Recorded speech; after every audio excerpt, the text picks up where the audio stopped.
본 방송에서 제공하는 투자 정보는 투자 판단에 대한 조언입니다.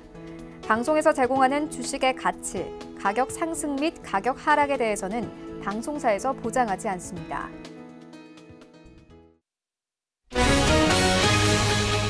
오늘의 헤드라인 뉴스입니다. 영국 하원은 테리사 메이 총리가 제시한 브렉시트 합의 수정안을 부결했습니다. 영국 하원은 메이 총리의 브렉시트 방안에 대한 2차 승인 투표에서 반대 391표, 찬성 242표로 방안을 부결시켰습니다. 하지만 파운드화는 소폭 반등하는 흐름을 보이기도 했습니다. 브렉시트 협상 연기 기대가 반영된 것으로 해석됩니다. 뉴욕 증시에서 주요 지수는 미국의 온건한 물가 상황에 따른 안도감에도 보잉에 대한 불안감이 깊어진 영향으로 혼조세로 마감했습니다. 뉴욕 증권거래소에서 다우존스 지수는 전장보다 0.38% 하락한 25,554.66에 거래를 마쳤습니다. S&P 500 지수는 전장보다 0.3% 오른 2,791.52에, 나스닥 지수는 0.44% 상승한 7,591.03에 장을 마감했습니다. 로버트 라이트하이저 미국 무역대표부 대표는 중국 측과 정기적으로 대화하고 있다면서 양국 무역 협상이 막바지이기를 기대한다고 말했습니다. 라이트하이저 대표는 상원 재무위원회에 출석해 자신이 지난 월요일 중국 측 관료와 대화를 했으며 오는 수요일에도 대화가 예정돼 있다고 밝혔습니다. 다만 대화 상대가 누구인지는 특정하지 않았습니다. 비공식 채널을 통한 중국 일부 지방정부의 부채가 재정부가 허용하는 공식적인 차입 한도를 넘어섰다고 차이신이 중국 정부 고위 관계자를 인용해 보도했습니다. 전국 인민대표대회 관계자 측은 지방 정부를 대상으로 숨은 부채를 조사한 결과 이같이 나왔다고 밝혔습니다.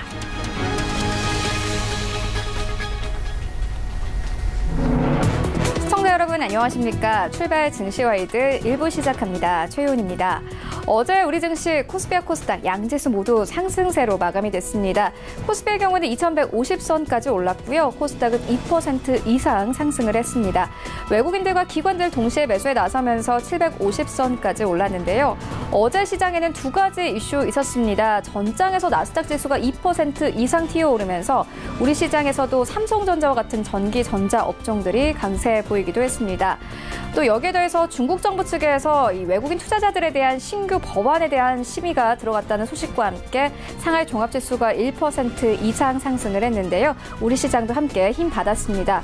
또 환율 또한 나흘 만에 1130원 선 아래로까지 내려왔습니다. 하지만 이런 가운데 간밤에 뉴욕 증시 3대 지수는 혼조세로 마감이 됐습니다. 보잉 급락 여파가 있었는데요. 이런 시장 상황들 오늘 출발 증시와이드 일부와 함께 정확하게 알아보도록 하겠습니다. 네, 먼저 오늘 신승용의 시그널 나올 시간 준비가 되어 있습니다. 최근 에티오피아 항공기 추락 사건으로 보잉 급락했습니다. 간밤에도 6% 이상 하락하면서 마감이 됐는데요. 이 다른 항공업체들 영향까지 살펴보도록 하겠습니다. 네, 이어서 애플이 이번 달에 스트리밍 서비스 런칭 행사를 엽니다. 이 시장에 주는 시사점 무엇인지 함께 살펴보도록 하겠습니다. 네, 이어지는 라이브 이슈타임에서는요. 주총 시즌을 앞두고 시장에는 긴장감 맴돌고 있습니다. 치열한 표 대결이 펼쳐질 곳들 함께 살펴보도록 하겠습니다. 네, 이어서 한국 자동차 부품 업체들의 실적이 급격히 나빠지고 있는 것으로 나타났습니다. 여러 가지 이유 중에서 중국 시장의 부진이 가장 큰 요인으로 꼽히고 있는데요. 함께 살펴보도록 하겠습니다. 출발 증시와이드 1부 지금 출발합니다.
시장의 중심이 되는 이슈를 꼼꼼하게 체크합니다. 신승용의 시그널 나우 시간인데요. 브레인코리아 인베스트 신승용 대표 전화 연결되어 있습니다. 안녕하십니까? 네, 안녕하십니까?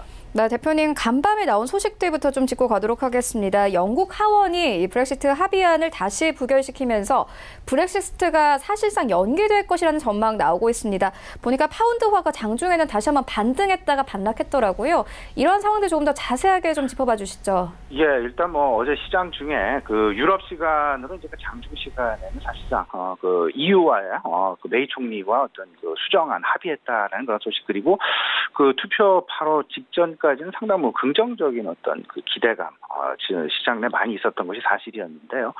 문제는 이제 그 하원 의원의 그 투표 자체가 그들의 시간으로 저녁 7시 30분 경에 이제 그 진행이 됐습니다. 그러다 보니까 시장이 끝난 이후에 진행이 됐었고요. 그 결과는 안타깝게도 부결로 나왔죠. 그 부결로 나오다 보니까 이제 그 장 끝나고 이 부분은 오히려 그 미국 시장에 영향을 미치는 그런 모습이 나타났었다라는 부분. 아마도 오늘 상당 부분 유로존 시장 내, 특히나 영국 시장 내 불확실성을 제공할 수 있는 매우 중요한 근거가 아닐까 이렇게 지금 생각이 되고 있습니다. 안타깝게 부결 마감하다 보니까 브렉시트와 관련된 그 불확실성에 이제 증폭되는 그런 모습들이 나타나게 되었고, 이제 두 가지가 남았죠.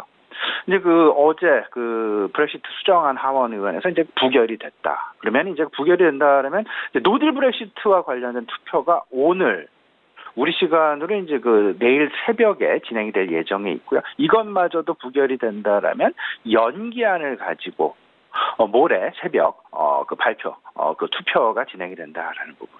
가면 갈수록 불확실성이 조금 더 커질 수밖에 없는 그런 상황으로 치달을 수밖에 없다라는 점, 우리 시장에 꼭 좀 생각을 해두시오.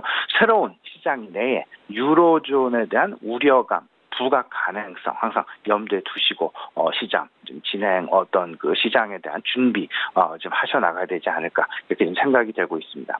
일단은요, 그 지금 현재 상황들 전체적으로 좀 본다라면 조금 좀 오늘도 역시 뭐 미국 시장 지난밤 3대 지수가 일단 긍정적인 그림을 보이긴 했지만, 다들 알고 계시겠습니다만은 보잉사의 그 항공기 추락 사고 이로 인해서 다우 지수에 포함되어 있는 30개 종목이 포함되어 있죠. 이 중에 보잉사가 포함이 되어 있습니다. 보잉사가 지난밤도 그저께에 이어서 어제도 6.1%나 급락하는 그런 모습 나타나게 되면서 다우지수에 상당히 부정적인 영향을 미쳤다. 따라서 다우지수는 마이너스 3.8% 내외. 그 다른 지수 S&P 500이랄지 나스닥 지수는 0.4% 내외 상승하는 그런 모습. 만약에 다우지수에 보잉이 포함되어 있지 않았다라면, 그리고 보잉에 이러한 그 날벼락 같은 이런 사건이 없었다라면 다우지수 역시 긍정적인 상승 마감을 보이지 않았을까라는 그런 아쉬운 점이 남았다라는 점, 우리 시청자 같이 생각을 해보셨으면 좋겠습니다. 네, 먼저 두 가지 이슈 짚고 왔는데요. 먼저 이 영국 하원이 브렉시트 합의안을 다시 부결시키면서 브렉시트가 사실상 연기될 것이라는 전망 나오고 있는 상황입니다. 테리사 메이 영국 총리는 표결 직후에 성명을 통해서 예고한 대로 내일 노딜 브렉시트 여부를 이 하원 표결에 붙이겠다고 밝힌 상황이기도 합니다. 장중에 파운드화는 이 기대감과 함께 급등했다가 반등했다가 다시 반락한 상황인데요. 이런 시장 상황들을 내일까지 조금 더 지켜보면 좋을 것 같고요. 이어서 다음 이슈로 옮겨가 보도록 하겠습니다. 네, 그리고 방금 속보가 들어오기도 했는데요. 일단 통계청이 13일 발표한 2월 고용 동향에 따르면 2월 취업자 수는 2,634만 6천 명으로 전년 동월 대비해서 26만 3천 명이 증가를 했다고 합니다. 2018년 1월 이후에 최대폭이라고 하는데요. 13개월 만에 최대치라고 합니다. 어쨌든 우리 시장에는 긍정적인 시그널로 좀 받아들일 수 있을 것 같기도 하고요. 이어서 다음으로는 또 2월에 실업자 수가 130만 3천 명으로 2년 만에 최고치라고 합니다. 이 또한 또 시장에는 여러 가지 좀 신호를 줄 수 있을 것 같은데 다시 한번 소식 들어오는 대로 짚어보도록 하겠습니다. 이어서 다음 이슈로 옮겨가 보도록 하겠습니다. 네, 어제 이 보잉이 급락했습니다. 또 간밤에 보잉도 7% 이상 급락을 하기도 했는데요. 뭐 시장에 분명 영향이 있을 것 같습니다. 대표님께서는 어떻게 보십니까? 예, 지금 이제 뭐 이디오피아와 관련된 항공기 추락 사고, 일단 뭐 지난 그 주말에 나타났었던 사고였죠. 근데 일단 지금 현재 상당 부분 일파만파 그 우려감 내지는 불안감이 확산되고 있다라고 보셔야 되겠습니다. 앞서도 잠깐 말씀을 드렸습니다만은 보잉사의 주가가 월요일에는 약간 5% 내외의 하락, 그리고 어제 화요일에는 6%의 하락 나타나게 되면서 그동안 한 420불, 430불까지 넘어서는 그런 모습을 보였던 주가가 370달러 선으로 주저앉는 그런 모습 나타나고 있다라는 점. 네. 이것들이 사실상 어제 오늘로 끝날 부분은 분명히 아니다라는 점, 지금 현재 그 불안감이 지속적으로 확산되고 있다라는 점에 우리가 좀 주목해야 될 필요가 있어 보인다라는 부분 다시 한번 좀 강조해드리겠습니다. 47개사의 운항사 중에서 지금 현재까지 밝혀진 바에 의하면 24개 회사가 운항 중단을 이미 결정했다. 여기에는 우리나라의 이스타젯도 이미 포함이 되어 있다라는 부분 우리 시청자 꼭 좀 염두에 두시고, 지금 이제 뭐 여행을 계획을 하시는 분들, 그리고 글로벌 시장, 우리 시장뿐만 아니라 글로벌에 있는 모든 시민들의 어떤 그 불안감이 증폭되고 있는 그런 상황들 예의주시하면서 지금 현재 보잉사의 문제, 이런 부분, 이 부분은 왜 문제점이 더 커지냐면요, 두 가지 관점에서 좀 보셔야 됩니다. 첫 번째는 트럼프 대통령이 사실상 항공기 세일즈를 그동안 상당 부분 심혈을 기울여서 진행을 해왔었던 것이 사실이었습니다. 이에 대한 덕분으로 미국 보잉사의 주가가 사실상 10년 사이에 10배 이상 급증하는, 상승하는 그런 모습을 보여주었고요. 그 다음에 또 한 가지 있었죠. 글로벌 항공기의 수요가 실질적으로 슈퍼사이클에 진입을 하면서 항공 수요가 급증을 하고 있다. 이 부분은 신흥국의 경제 성장에 따른 항공 승객의 증가, 그리고 인프라 투자가, 공항건설이라는 인프라 투자가 계속해서 활발하게 진행이 되고 있다라는 점, 여기에 LCC 저가 항공사들의 사업 확장들이 잇따르게 되면서 그 노후기 교체 수요까지 겹쳐지는 그런 상황들. 그러다 보니까 보잉사의 주가가 상당 부분 긍정적인 모습을 보였습니다. 연초 대비해서 무려 30% 이상 급등하는 그런 모습이 보였는데, 지난주 말에 있었던 사고, 이 부분이 나타나게 되면서 날벼락을 맞는, 소위 말하는 폭락하게 되는 그런 모습들이 나타났다라는 점. 이 부분은 미국과 중국의 인프라 투자 확대에 상당 부분 수혜주로서의 인식이 되었던 대표 주자. 인프라 투자 확대의 대표적인 미국 시장에서의 수혜주자는 보잉사와 캐터필러다라고 보시면 될 것 같고요. 일단 보잉사는 지금 이제 이 부분을 어떻게 극복을 해야 될 것이냐. 물론 미국 항공 당국에서도 안전항공에는 문제가 없다라고 이야기는 하고 있지만, 계속되는 불확실성의 확산으로 인해서 지금 현재 상황, 그다지 긍정적인 부분은 분명히 아니다라는 점 마음속에 좀 넣으셔야 되겠고요. 이와 관련된 우리나라의 주식이 있습니다. 항공 부품주를 공급하는 그런 회사인데요. 대표적으로 세 개의 회사가 있습니다. 보잉, 한국항공우주, 카이라고 얘기를 하고 있죠. 한국항공우주와 아스트, 그리고 샘코라는 회사가 있는데요. 한국항공우주 어제, 그리고 아스트, 샘코 역시 마찬가지로 다 하락 마감하는 그런 모습 보였습니다. 근데 특히나 아스트 같은 경우에는 B737 후미동체를 보잉사에 납품을 하는 그런 회사이기 때문에 아스트의 주가 하락폭이 8% 넘게 급락하는 모습을 보였다라는 점. 그렇기 때문에 일단 보잉사와의 주가 하락 동조화를 분명히 고민을 좀 해보셔야 될 것 같고요.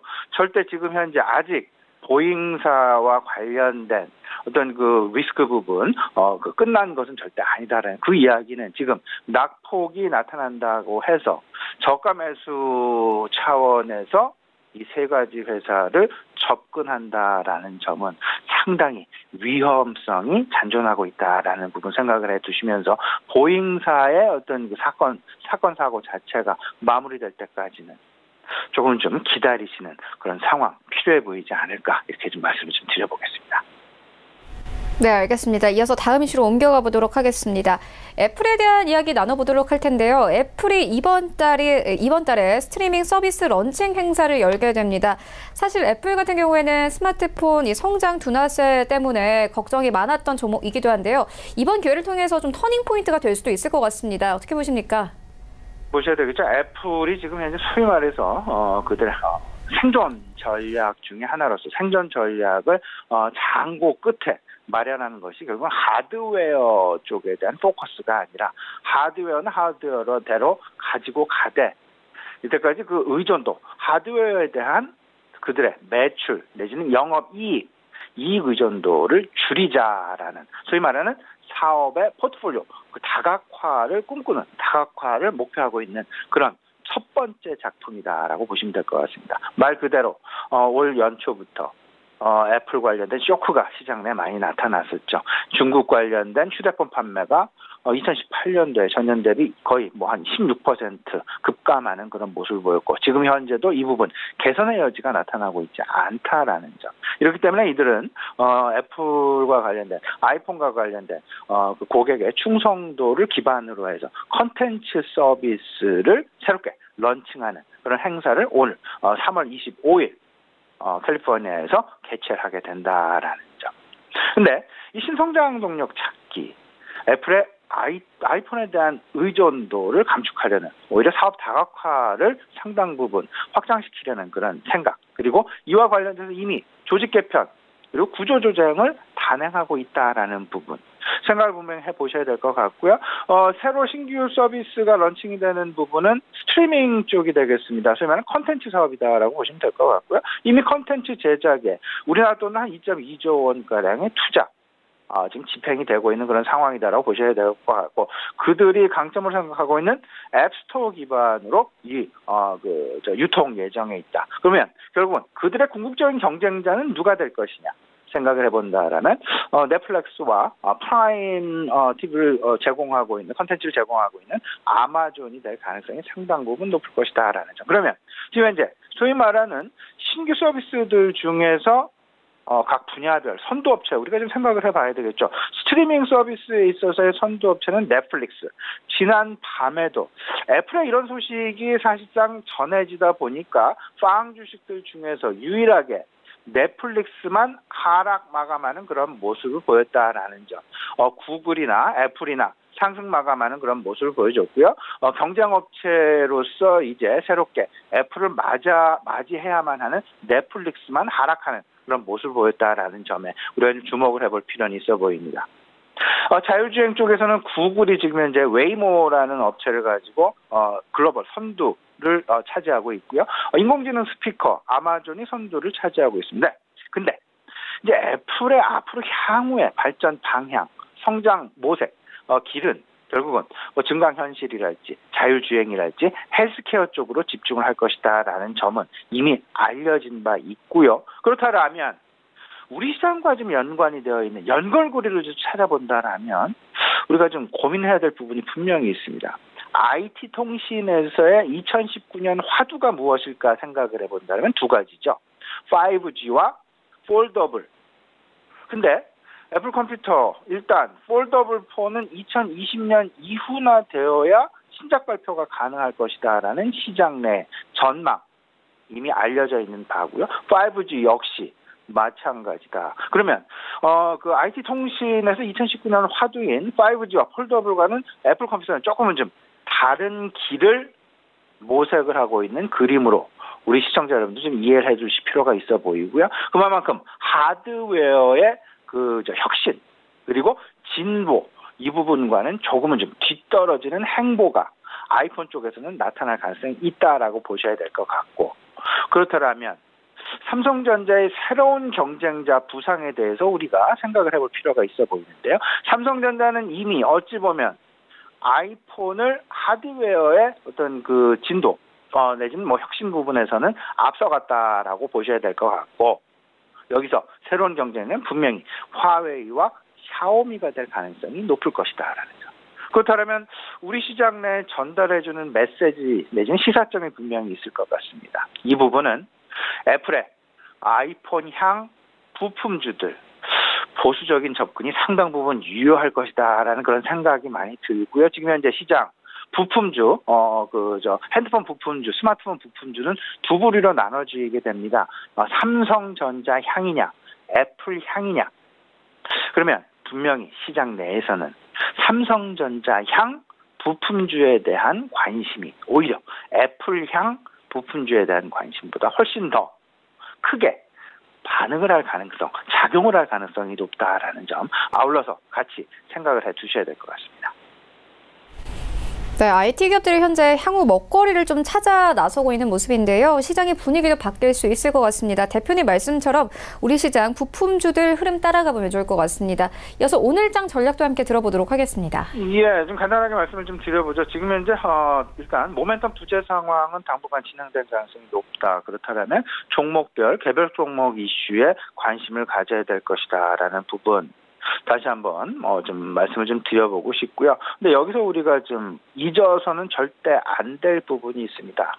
지금 현재 미국의 2019년 정부 예산안과 관련해서 이 부분 그저께 이제 그 트럼프 대통령이 장범 예산도 2019년에 늘릴 것이다라는 얘기 나오면서 시장 내 다소간에 지금 불확실성으로 대두가 되고 있다라는 부분, 정부 예산안과 관련된 의회와 트럼프 행정부와의 갈등 부분, 이 부분이 새롭게 시장 내 불확실성으로 부상이 될 가능성이 높다라고 보셔야 될 것 같고, 자동차와 관련된 고율관세 부과 아직 결론이 나지 않았습니다. 이 부분 역시 새롭게 시장 내 우려감으로 부상될 가능성 분명히 염두에 두셔야 될 것 같습니다. 그리고 더 나아가서 미국과 중국 간의 무역 분쟁과 관련된 부분은 완화 가능성이 있지만 주도권 경쟁은 계속 지속될 가능성이 높을 것이다. 이에 따른 우리나라 삼성전자, SK하이닉스를 비롯한 전반적인 IT 업종들의 어떤 향후 어떤 방향 쪽으로 쏠림이 나타날 것인지 아직 명확하게 결정된 것은 없다라는 점,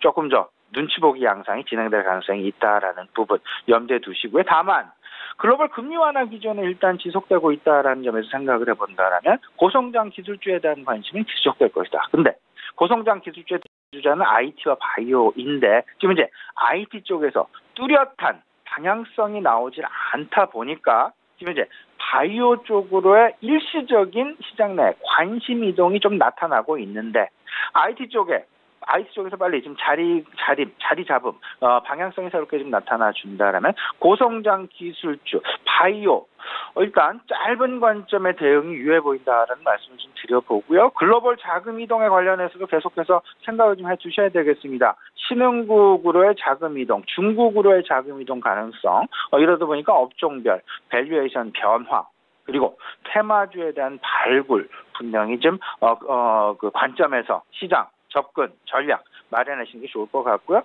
앞으로 이제 소비자 물가 지표는 지난 밤에 발표가 됐고요. 이제 제조업 물가 지표, 그다음에 미국의 수출 물가, 그다음에 미국 산업 생산 등 이번 주 후반으로 가서 경제 지표 상당히 중요한 경제 지표 발표 지금 진행이 예정되어 있으니까요. 이 부분 역시 예의 주시하시면서 전체적으로 글로벌 시장 지금 이제 하루도 마음을 놓으셔서는 안 될 그런 상황이 되겠습니다.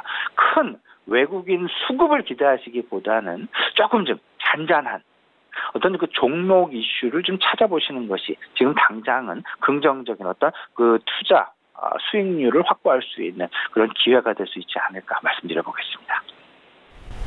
네, 이슈와 전략까지 함께 짚고 왔습니다. 지금까지 브레인코리아 인베스트 신승용 대표와 함께했습니다. 고맙습니다. 네, 감사합니다.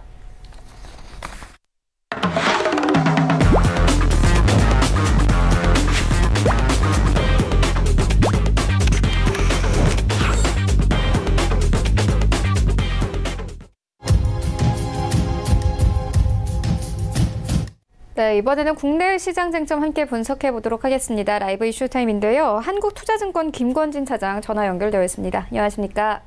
네, 안녕하십니까? 네, 차장님, 이제 이 주총 시즌을 앞두고 있습니다. 시장에는 긴장감 맴돌고 있는 상황인데요.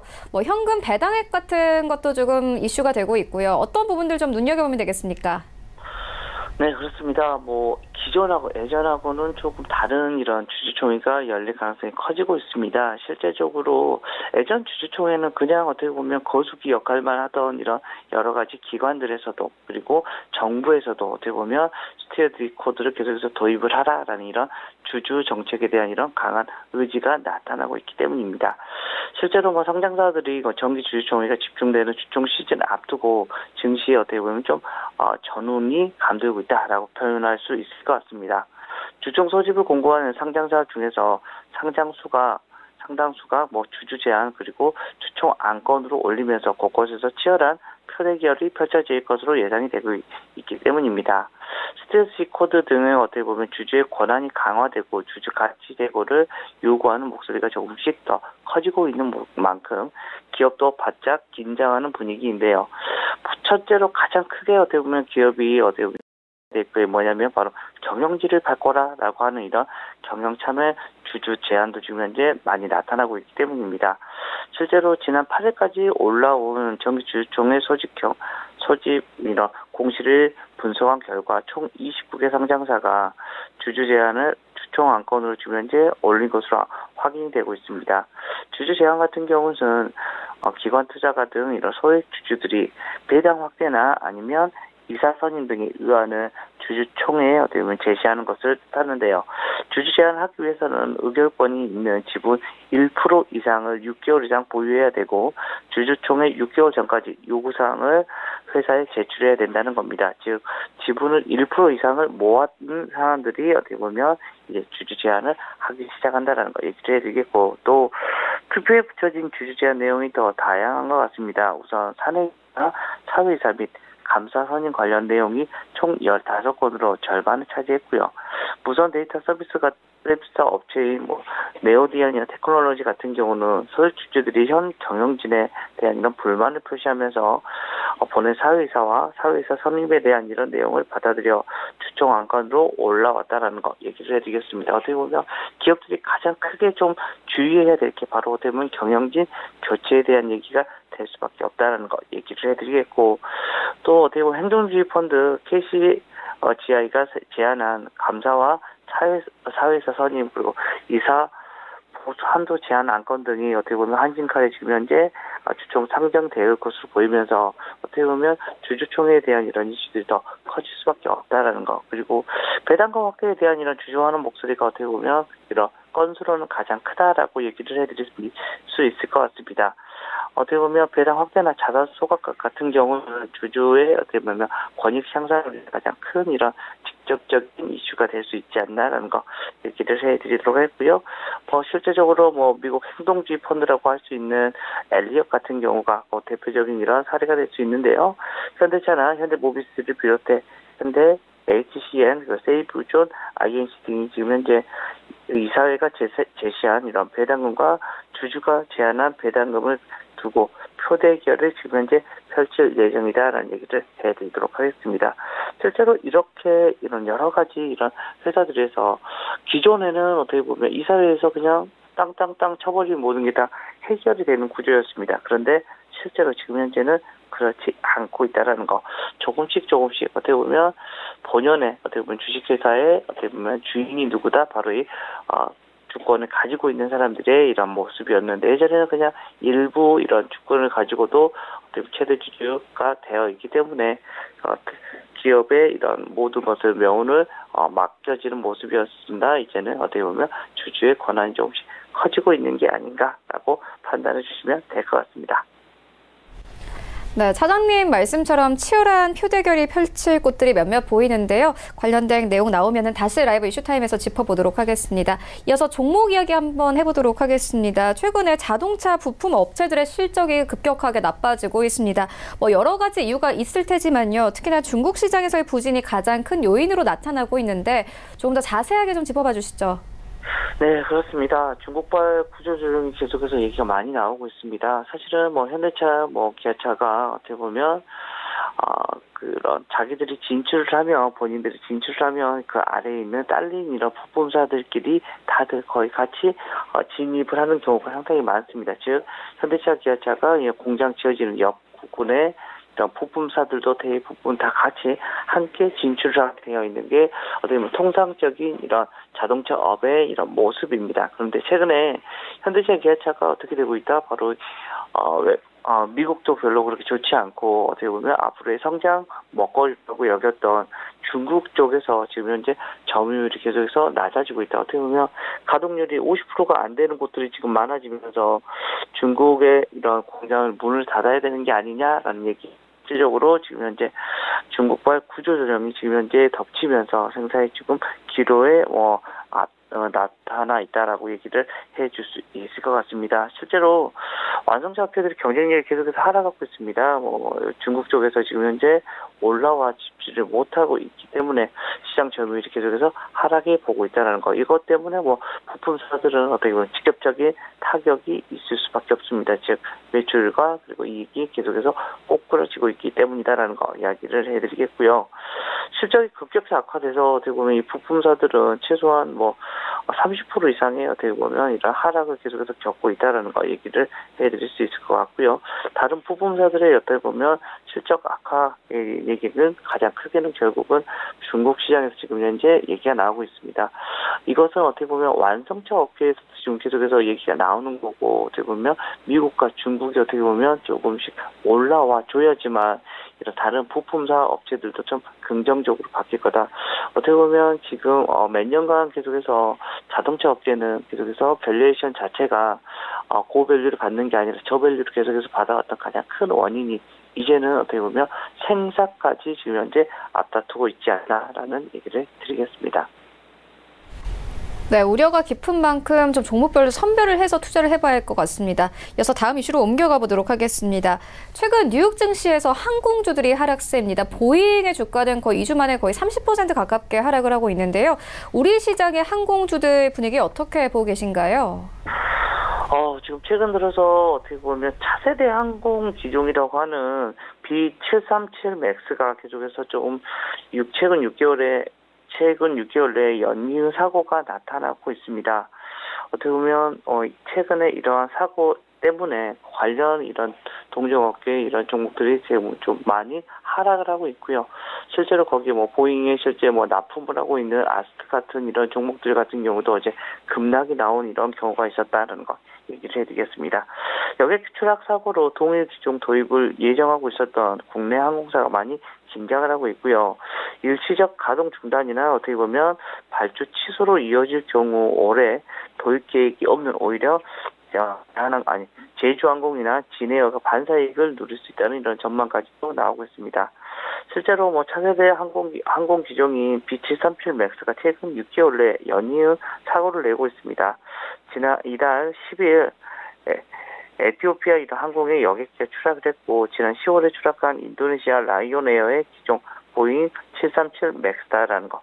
이에 따라서 중국과 인도네시아 정부가 해당 항공기 운항을 금지하는 등 안전 우려가 지금 현재 확산이 되고 있고요.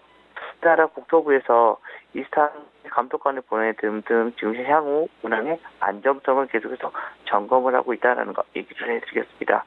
실질적으로 B737 기종 같은 경우가 베스트셀러 기종입니다. 차세대 항공기로 얘기가 나오고 있고 기존 대비해서 운항 거리가 1000km 이상 길고 연료 효율성은 14% 이상 높다라는 거. 아주 이런 항공기 업체에서는 이거 무조건 우리가 가져와야 되겠다라는 이런 생각을 할 수밖에 없는 기종이었다라는 거. 그리고 2017년 처음 도입된 이후에 전 세계에 어떻게 보면 371대가 운항 중이고 지금 현재 주문 같은 경우가 지금 현재 5,000대 이상 주문이 돼 있는 상황이다라는 거.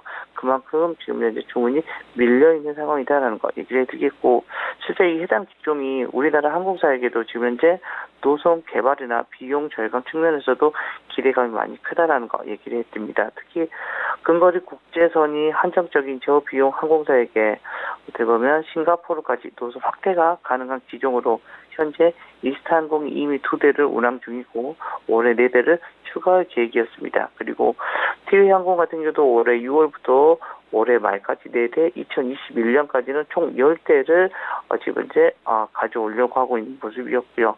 제주항공도 마찬가지고 2022년부터 지금 현재 도입을 예정하고 있었습니다. 대한항공 같은 경우도 2015년에 50대를 구매를 계약을 맺었고 올해 4월부터 5년간 6대씩 들여올 계획이었다라는 거. 어떻게 보면 올해 도입 계획에 미쳐볼 때 단기적으로는 국내 항공주에 대한 우려는 좀 제한적이지만 단기에 어떻게 보면 해결되기 어려운 문제인 만큼 어떻게 보면 장기적으로 지금 현재는 대응해야 되지 않을까. 어찌됐든 지금 현재 항공주들한테 조금 악재인 것은 분명히 맞는 것 같다라는 얘기를 드리겠습니다.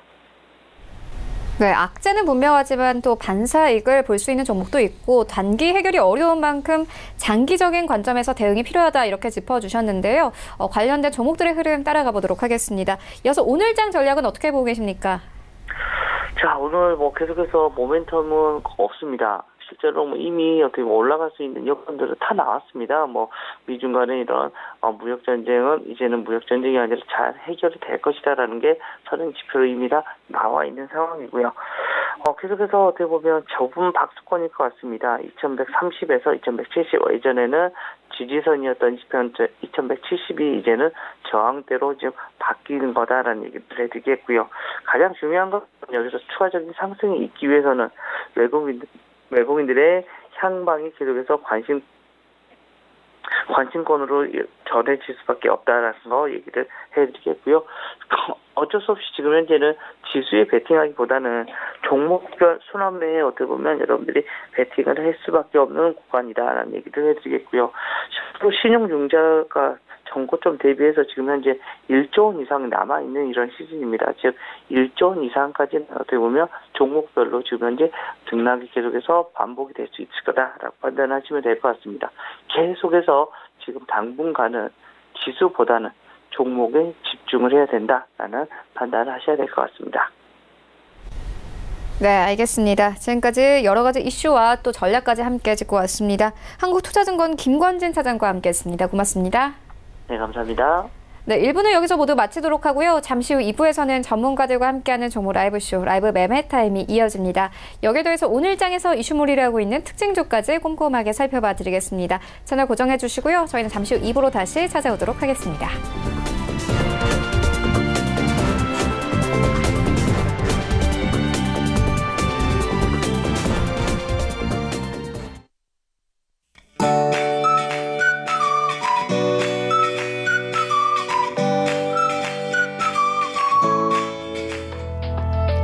안녕하세요. K웨더 라이프스타일 예보 최현미입니다. 하루 사이 아침 기온이 뚝 떨어지며 곳곳에서 영하권을 보이고 있습니다. 서울 아침 기온 영하 2도에서 한낮엔 7도에 머물겠고요. 내일 아침도 영하권의 기온을 보이면서 모레 낮까지는 평년 기온을 밑돌겠습니다. 따뜻한 옷차림으로 감기 걸리지 않도록 조심하셔야겠습니다. 한편 찬바람에 일시적으로 미세먼지는 물러났지만 오후부터 다시 대기오염물질이 유입되며 농도가 짙어지겠습니다. 전국이 한때 나쁨 수준으로 가방 속에 계속해서 마스크는 챙겨주는 것이 좋겠습니다. 오늘은 남해상을 지나는 고기압의 영향을 받다가 점차 북서쪽에서 다가오는 기압골의 영향을 받겠습니다. 때문에 오전 한때 경기 동부와 강원 영서, 충북 북부와 경북 북부 내륙에 눈이 오는 곳이 있겠습니다. 다음은 자세한 지역별 날씨입니다. 중부지방 춘천은 아침 한때 눈이 오겠고요. 아침 기온 영하권에서 한낮에도 10도를 밑돌겠습니다. 서울 7도가 되겠습니다. 동해안 지방 오후부터는 점차 맑아지겠지만 낮 기온 어제와 비교해 4도가량 떨어졌습니다. 강릉 9도가 예상됩니다. 남부지방 상대적으로 기온은 높지만 예년보다는 낮은 수준이고요. 부산과 대구 12도, 광주 10도를 보이겠습니다. 물결은 동해와 남해상에서 매우 높게 일겠는데요. 여기에 바람도 강하게 불어 항해나 조업하는 선박은 각별한 주의가 필요하겠습니다. 이번 꽃샘추위는 토요일 낮부터 평년 기온을 회복하며 풀릴 것으로 보이고요. 내일 중부지방에 비나 눈이 내려 금요일 전국으로 확대될 전망입니다. 날씨였습니다.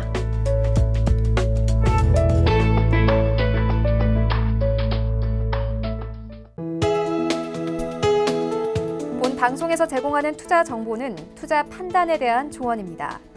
방송에서 제공하는 주식의 가치, 가격 상승 및 가격 하락에 대해서는 방송사에서 보장하지 않습니다.